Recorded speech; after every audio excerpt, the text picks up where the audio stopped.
இசை தேவதை என்று போற்றப்படும் பாடகி சுஜாதா அவர்கள் மனதை மயக்கும் இனிமையான குரலுக்கு மட்டும் சொந்தக்காரர்கள்ல.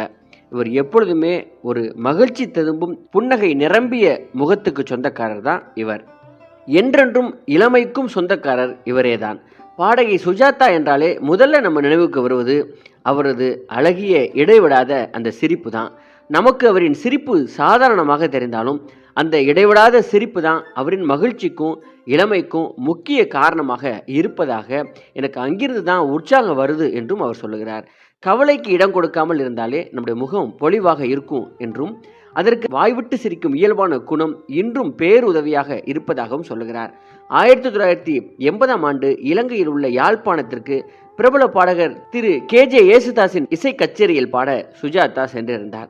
அப்பொழுது ஒரு முக்கியமான நிகழ்வு நடந்தது. அப்போது மேடையில் KJ யேசுதாஸ் பேசும்போது குட்டி பெண்ணாக சுஜாதா